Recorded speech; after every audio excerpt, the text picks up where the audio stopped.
Namo tassa bhagavato arahato samma sambuddhassa. Namo tassa bhagavato arahato samma sambuddhassa.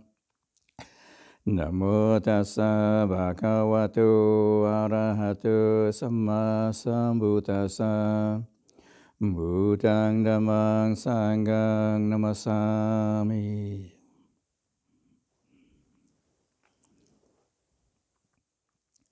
So if I remember rightly, this is session number 7, right?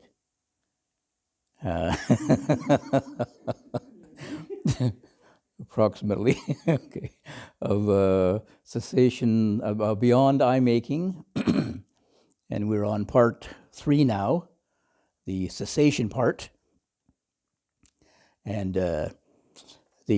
after covering how eye-making is created, now we're actually discussing and practicing, hopefully, how eye-making comes to an end, the cessation of eye-making. And I'm just following through the 4 stages I designated, but in reverse order. Last week was the cessation of self-views.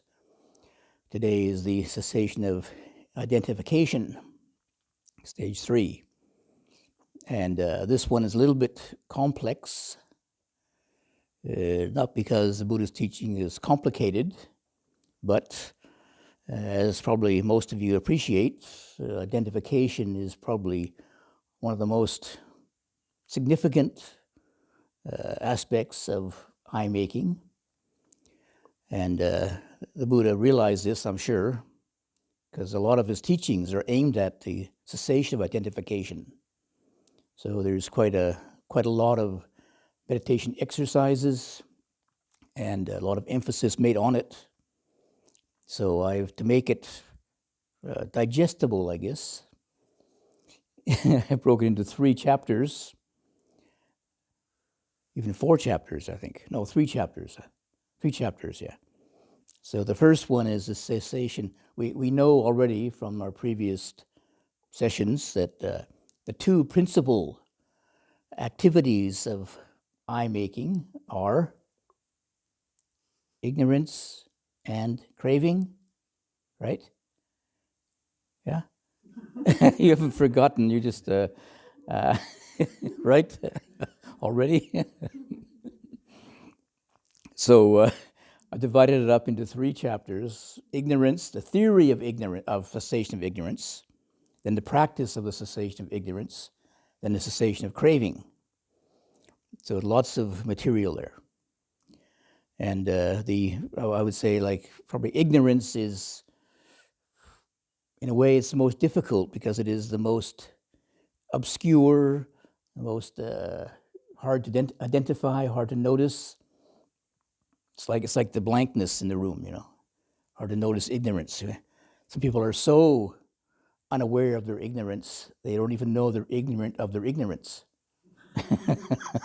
So,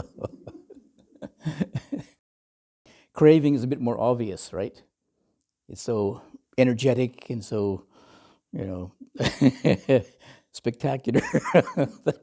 It's pretty obvious, but ignorance is a bit more obscure, and so Buddha obviously realized this too, I guess, and then so he put a lot of emphasis on working with ignorance. And it really is trying to be aware of ignorance. Sounds kind of, what do you say, one of those, it doesn't make sense, does it? Beware of ignorance. But that's the beginning, that's the dawning of wisdom. When you realize there is ignorance, then it's the dawning of wisdom. Oh, there is ignorance. Where is it? What is it?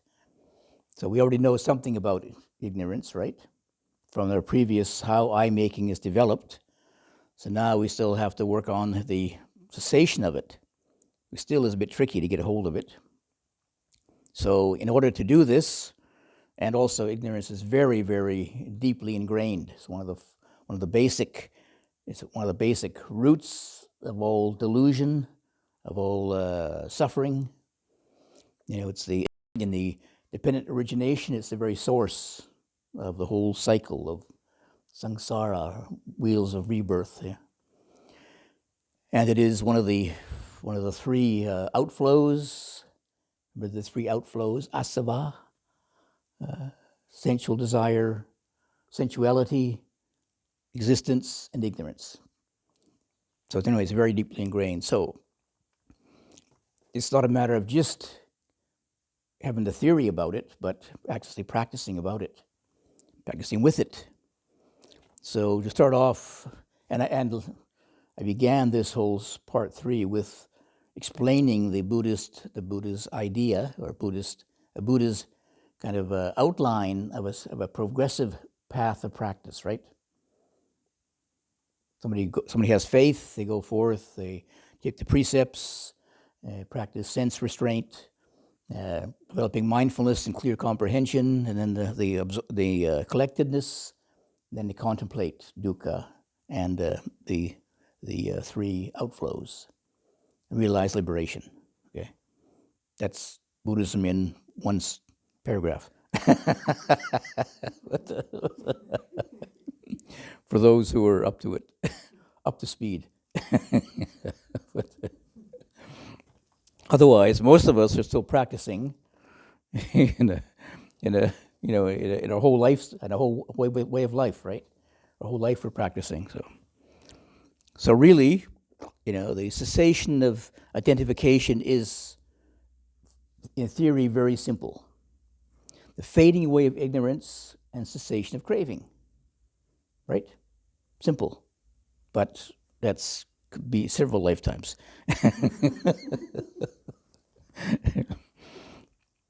So the Buddha, in place of ignorance doesn't just fade away automatically, but it's replaced by the arising of vijja, which I translate as true knowledge. And this is vijja. This isn't quite the proper word, actually. It's one of these words the Buddha took from Brahmanism and gave it its own meaning, and took some poetic license, you see. Because avijja ignorance is avijja, and then true knowledge is vijja. So it works out kind of poetically quite nice. But he should have used the word panya. I don't want to second guess the Buddha, but but maybe he did this for a reason, because he wanted to transform people's understanding of vijja. Vijja in the Brahmanical tradition more or less meant your technical knowledge. Like somebody who had the te vijja in Brahmanism was somebody who could recite the three Vedas. Where to the Buddha, the te vijja, which he realized at the night of his awakening, is recollection of your previous existences, the clairvoyance or the Dhamma eye, and the cessation of the outflows. So it was more an experiential knowledge, if you like, rather than a theoretical knowledge. So anyway, this vijja is defined a few times in the Pali Canon. But before I get into that, I will point out, again, the way to practice this. I designate 3 different levels of practice, or I can say levels of practice maybe. De-identification, non-identification, and disidentification. Okay? That's sort of poetic too, isn't it?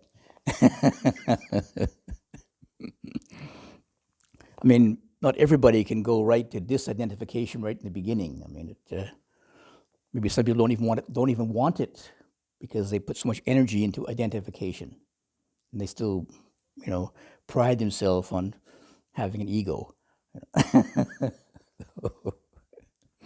But so de-identification, this is living a lifestyle which supports the cessation of identification.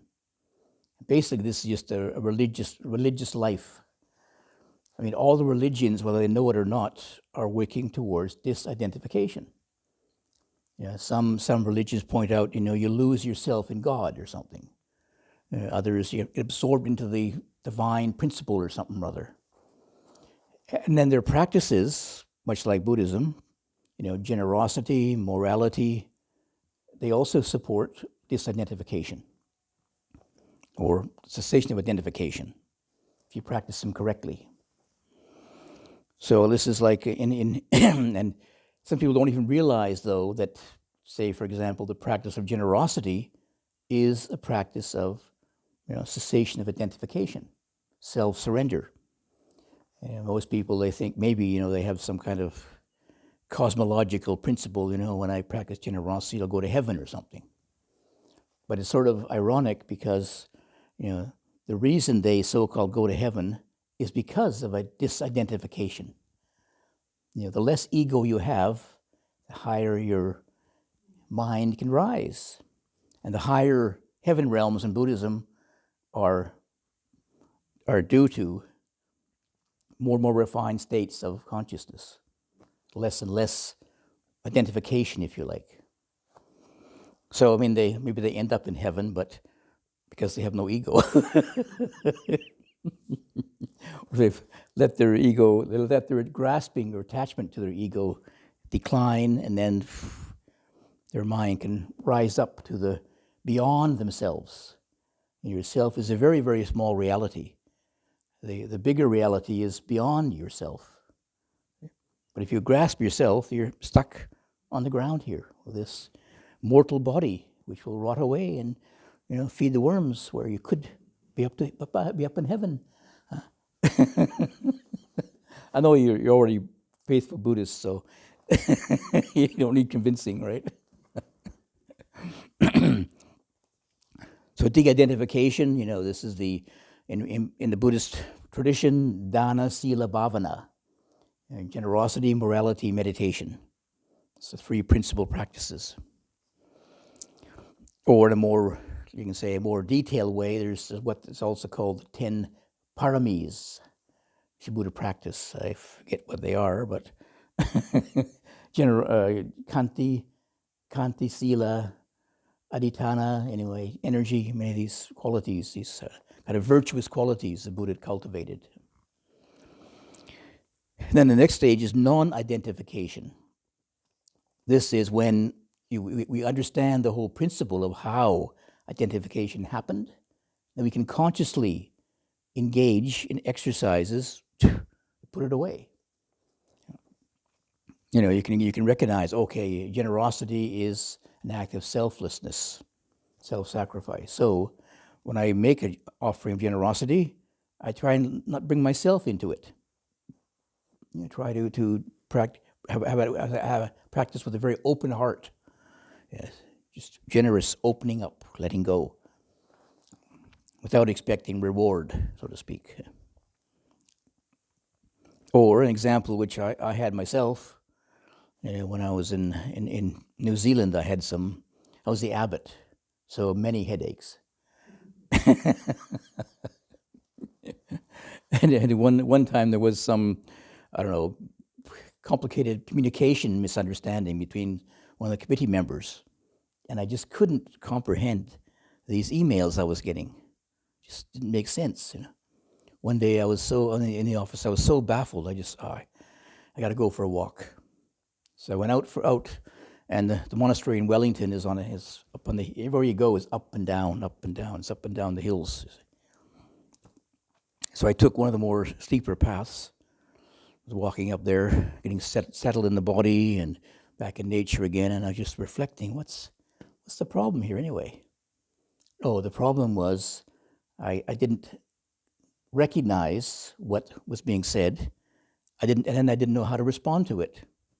Oh, so in the 5 groups of grasping, this is sanya and sankhara. Then I remembered the morning chanting. Remember the morning chanting? Sanya anicchang, sankhara anicchang, sankhara anatta. Sanya anatta, sankhara anatta. Oh, they're all not myself. And they're all impermanent. Sanya and sankhara. So it's not my problem. It's not me. It's just the sanya and sankhara here is not working properly. And then suddenly, oh, no big issue, my sanya and sankhara is not working, so it's not a problem. So I wrote back to her and said, "Oh, sorry, my Sanya and Sanghara's not working. I can't respond." Maybe it'll work next week. I don't know.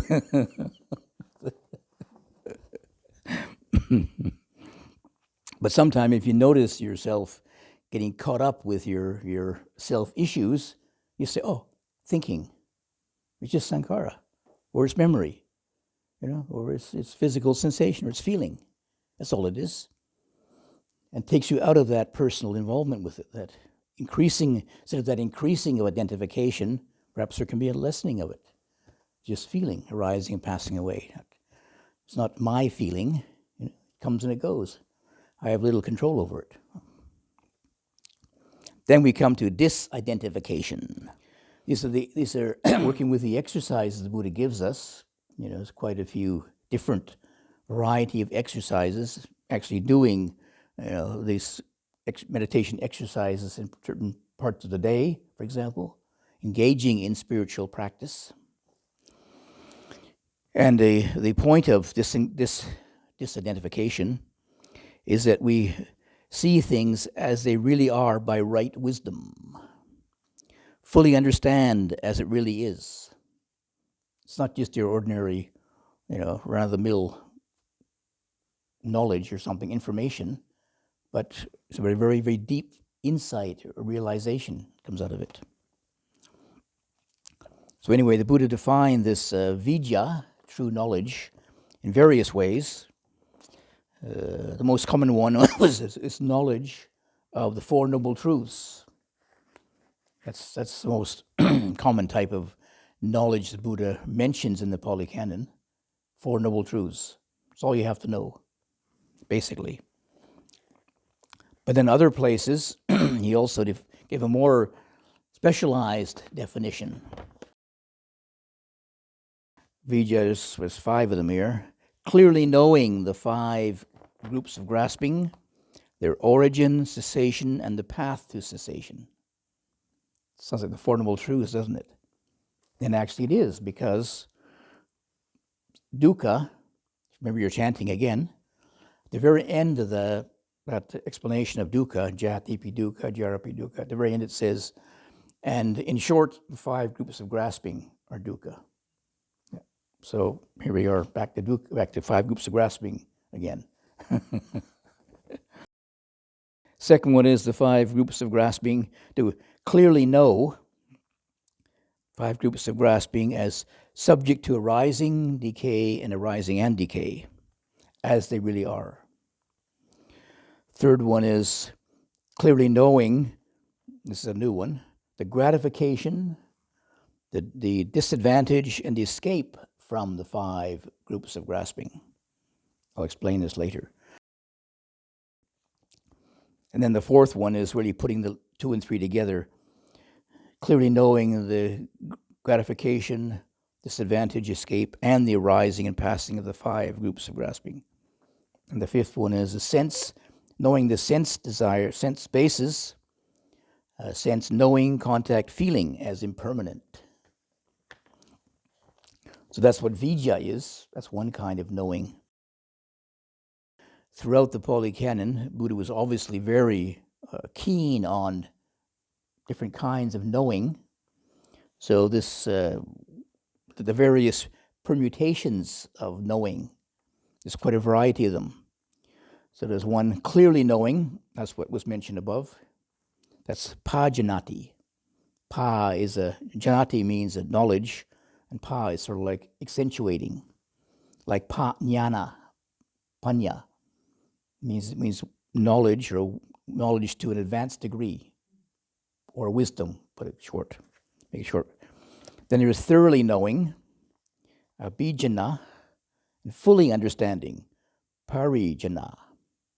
Again, abhija, abhi, and pari are also accentuating forms of knowledge. So it's not just ordinary knowledge, but very specialized, very advanced. Thoroughly knowing, fully knowing, clearly knowing.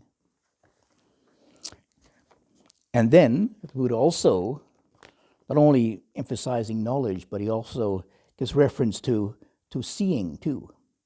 Seeing as a kind of knowing. I was thinking about this yesterday, I think, and when you tell somebody something and you say, "Oh, I know," that has one kind of meaning, right? But if you say, "Oh, I see," different kind of meaning, right? I don't know if you're native speakers or not, but I would say that if somebody says, "Oh, I see," they've got it. They comprehend now.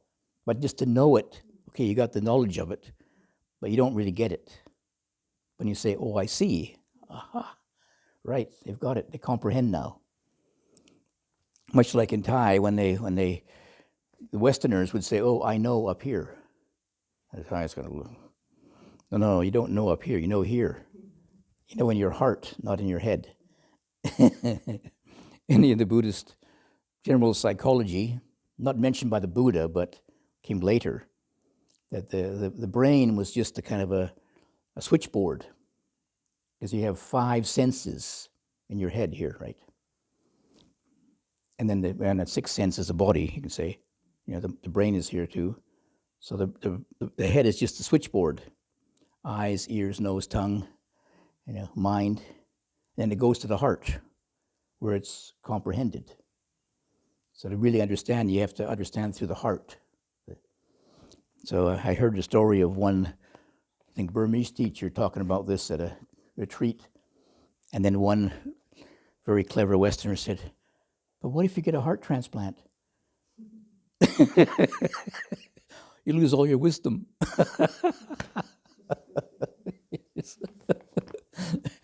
So all your life you practice meditation, then you get a heart transplant, and you get somebody else's heart, which knows nothing about Buddhism, and you lose it all.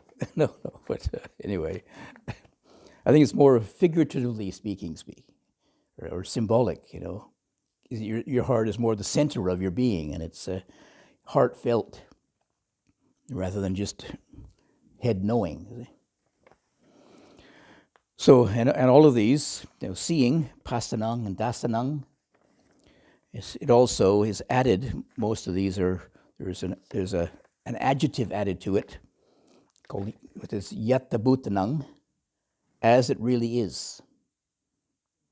Yatta bhuta means to be, and yatta means this, thus be thus, be truthful, be this is the way it is.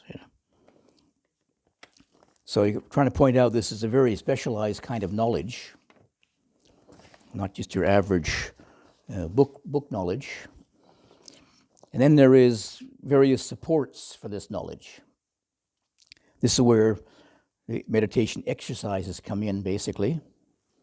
The first one is collectedness. That's a major support. So clearly knowing also, if one has collectedness, the Buddha says, collectedness, samadhi, the Buddha says one clearly knows things as they really are. If there is, the mind is very, very peaceful and calm. I mean, you can say your interpretive function, the conceptual mind is quietened down, and you can receive the impressions more directly then, without filtering through your ego, yourself. Then there is something called appropriate attention. Attention is a basic function of everybody's mind, but most people don't know how to control it or use it skillfully. So like focused attention becomes samadhi, concentration, focused attention on one object.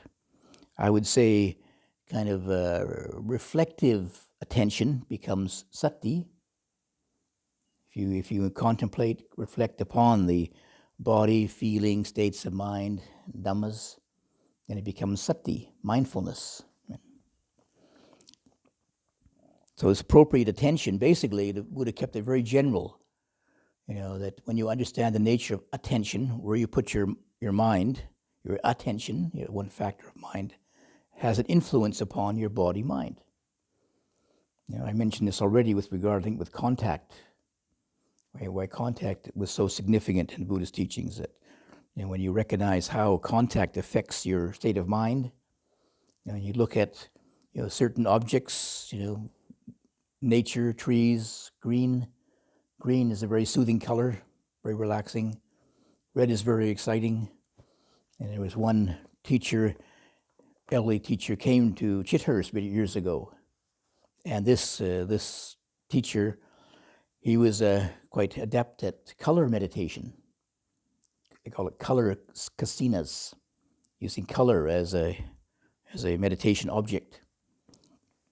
And one of the abbot there just mentioned he was a little bit concerned about monks falling asleep, you see. So he mentioned to this teacher, he said, the monks are always falling asleep. He said, the monk automatically said, put them in a yellow room, he said, with a yellow light, in a room with a yellow light. Yeah, so that was, well, never heard of that before. I thought I would just put them in a room and give them a few slaps in the face or something. But anyway, so got a yellow light and put him in this room. After about 5 minutes, one of them came running out and said, I can't stand it. It's too exciting, too assimilating. And I heard there's a story of this monk too, that he was living in India, Cambodian monk living in India, but one of his disciples was living in France, maybe a Cambodian refugee or something, and one of the relatives was in a car accident and was in a coma. So the man, this Ajahn said, the teacher said, put a red light in the room. So that, this person tried to do it, and of course the doctors were, what's a red light for? Just let us do it, So they put a red light in the room, and after about 2 days, they woke up out of the coma. So just to point out, and there's a Buddhist meditation group that uses colors in their psychological healing processes.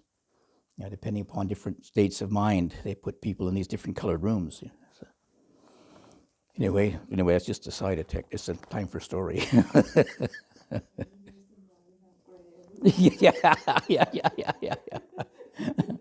Yes, cut down the striking sunlight.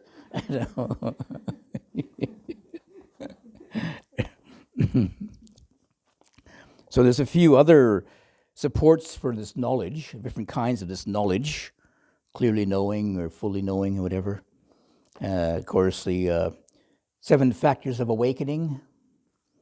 Then one's able to, says that one knows and sees. One develops this 7 factors of awakening. You remember those 2 from your chanting, right? Mindfulness and Dhamma vichayo and joy, energy, tranquility, equanimity, concentration, collectedness. Yeah. And then the four arisings of mindfulness allows one to fully understand. If you're developing awareness with regard to the body is embodying, and then the feelings and states of mind, and you begin to see them more clearly as they are. And then the Eightfold Path. Buddha puts great emphasis upon developing the Eightfold Path. Fully understanding by direct knowledge. And the things one fully understands by direct knowledge, to fully understand by direct knowledge the 5 groups of grasping. To abandon by direct knowledge ignorance and craving for existence. To be realized by direct knowledge this vijja and liberation. And developed by direct knowledge calm and insight. I don't know if you notice it though, but this is the same formula for the 4 Noble Truths. Dukkha is to be understood, craving is to be abandoned, cessation is to be realized, and the path is to be developed. So we got the knowledge part of it now, various kinds of knowledge. Hopefully you can appreciate the special kind of knowledge. And then, in order for this knowledge to reach fruition, there is a certain method to it. We have to follow a certain method. It's not just a matter of, kind of hoping for the best.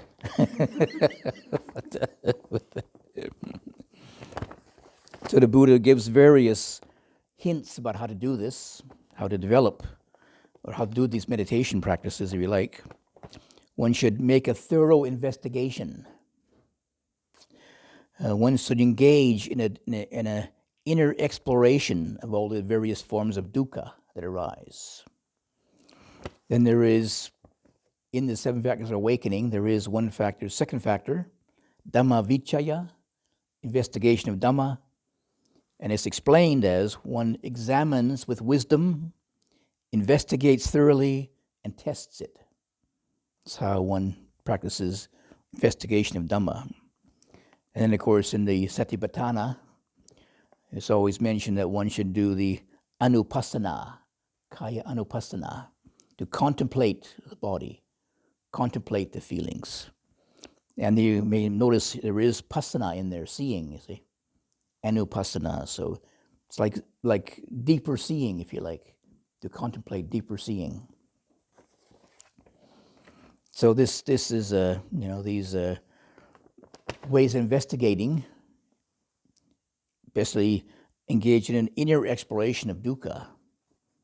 Yeah, it's not for the faint-hearted. So then there is a method to do it, and then there is the particular modes, the ways now to contemplate. And I'll mention the 3 main ones, but the Buddha taught for 45 years, so there's many different varieties. I mean, he was teaching individuals, so most of the time.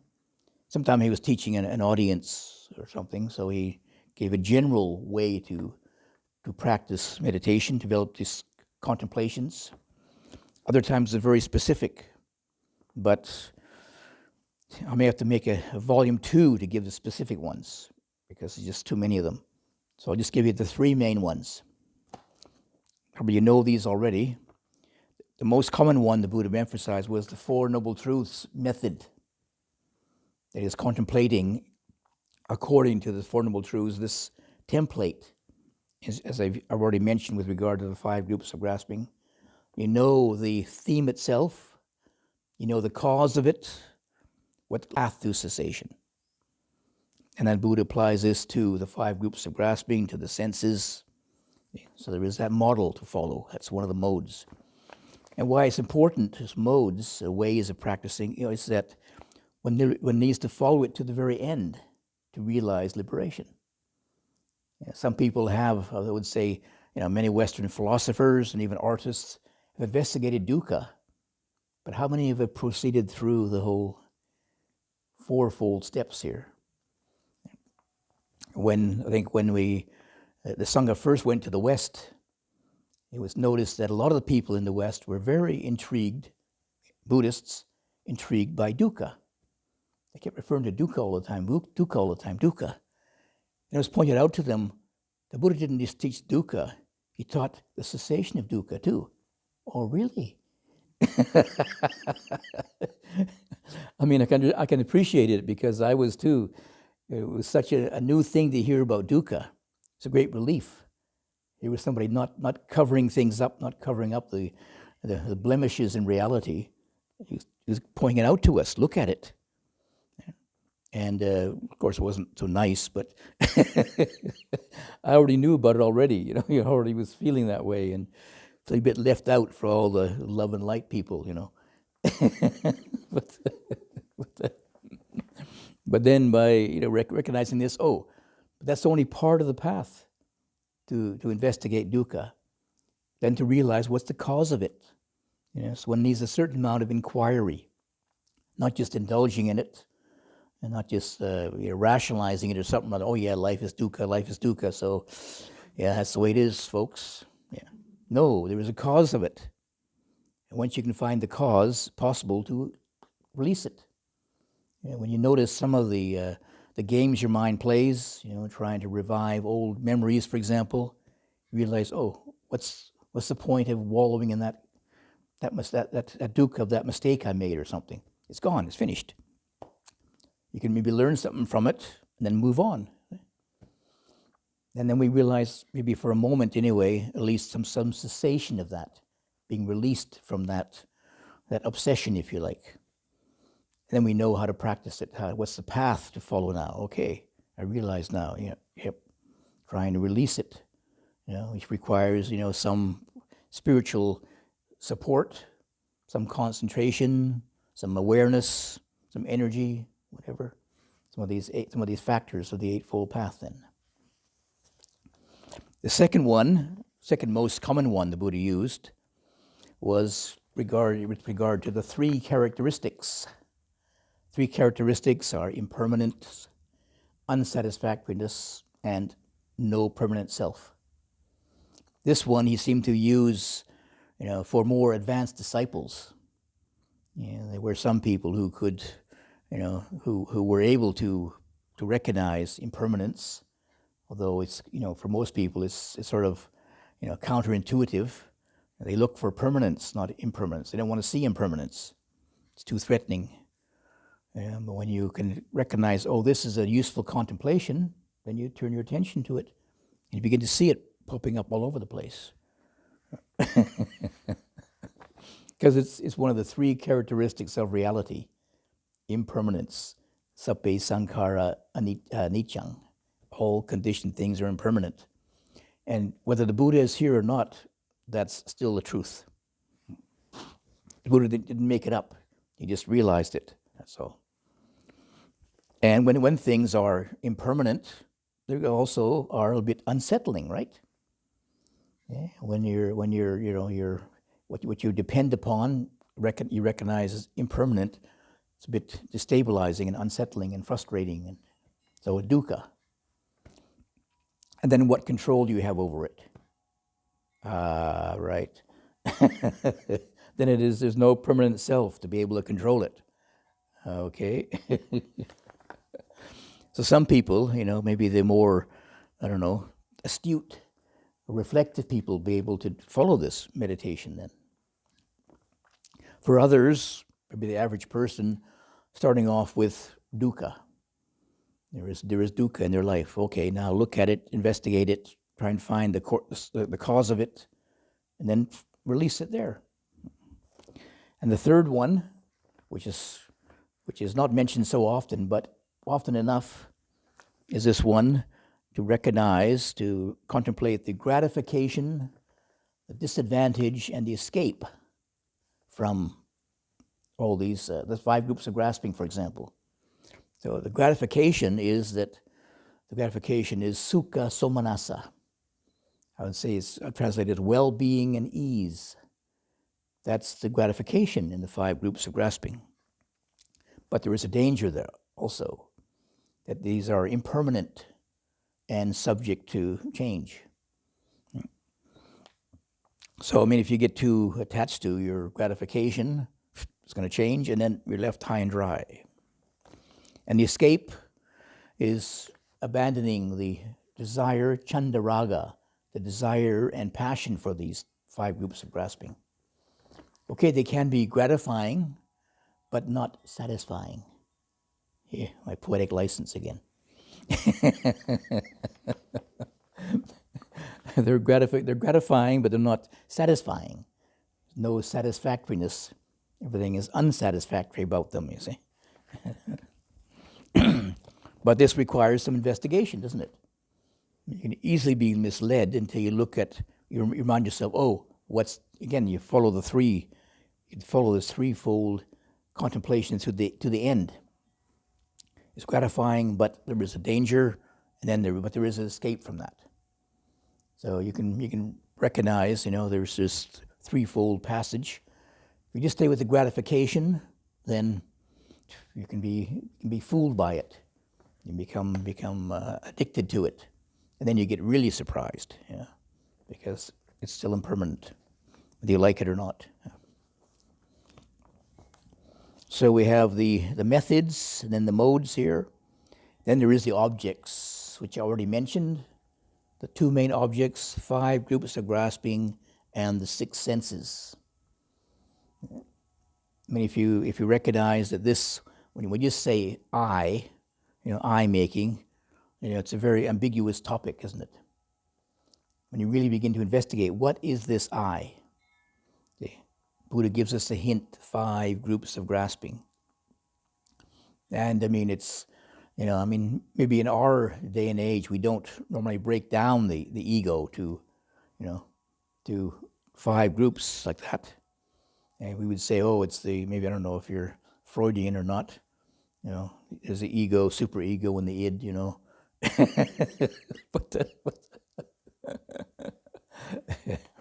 But if you look at it again in a more practical sense, you say some people identify more with the body, right? I don't know, the footy fans, right? They're more into body, into physical activity, till their hero gets wounded or injured or something or other, and then they're heartbroken.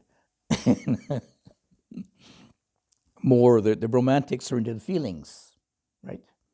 Yeah, and with recognizing what's recognizing. Let's see now. Memory. Yeah.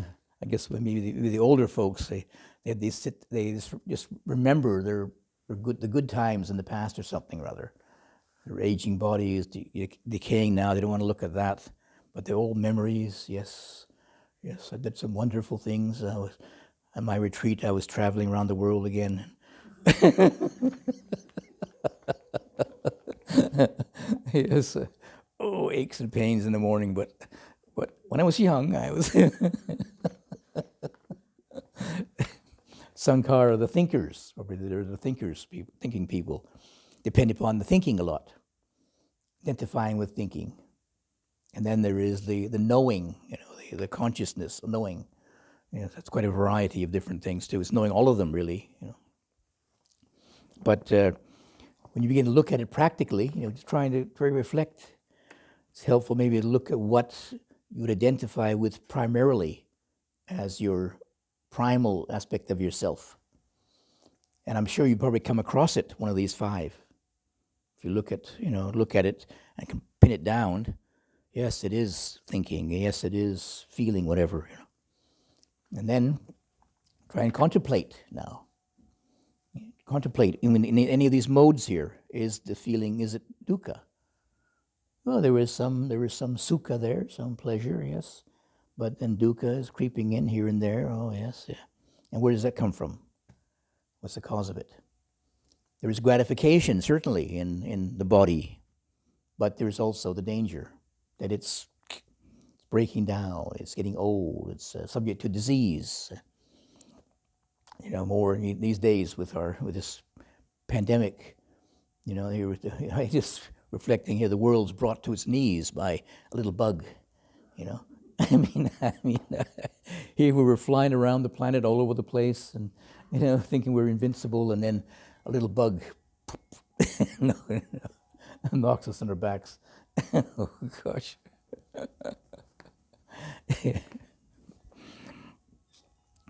So, if we reflect upon this, or the 6 senses, there was, I read a book some years ago, I forget what it's called now, but a very wise lady who was working with elderly people. And she noticed how they, many of them had focused on a certain sense. See? Like they were very accomplished at what they saw. They enjoyed beauty, seeing things, you see. Then when they got old, their eyes faded, and the whole world collapsed. They said, well, why, you're still alive. Or some people where they were very gifted with their hearing, they're musicians or something. So then they went regarded to go deaf. They couldn't hear anymore. They couldn't hear other people anymore. They really got disorientated. She was saying, how people had so much identified with their one sense, and there's so many other senses. And what they find is with people who lose their sight later in life, then their hearing becomes extra sensitive. The brain can compensate. So she was suggesting that for people to avoid this, to become more diverse in their sensory emphasis, rather than focus always on seeing things, try to close your eyes and learn to listen. She even said things like you should learn to be ambidextrous. Ambidextrous? Yeah. Start writing with your left hand, because if you have a stroke, you might lose your, you lose your left hand, though, more often. But anyway, start writing with your foot maybe or something. Just to become less focused.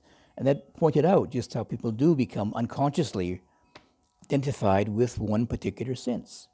I'm somebody who can hear really well, a very refined sense of hearing. And it feeds their identification. But it's very impermanent, so watch out. Sure, there's gratification in it, but there's danger, and then you better find an escape from that. So don't overdo it with your identification or grasping of it. Yeah? So anyway, if we follow these, ideally we can arrive at liberation. That's the whole point, the cessation of identification.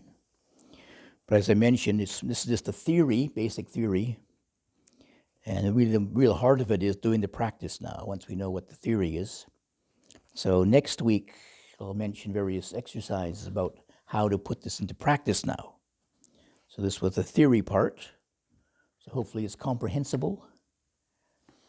Otherwise, you just wait for the book again.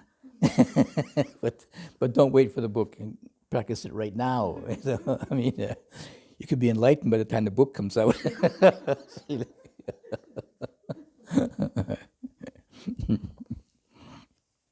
So hopefully this will give you some contemplation for this evening, for the all-night meditation tonight. Huh?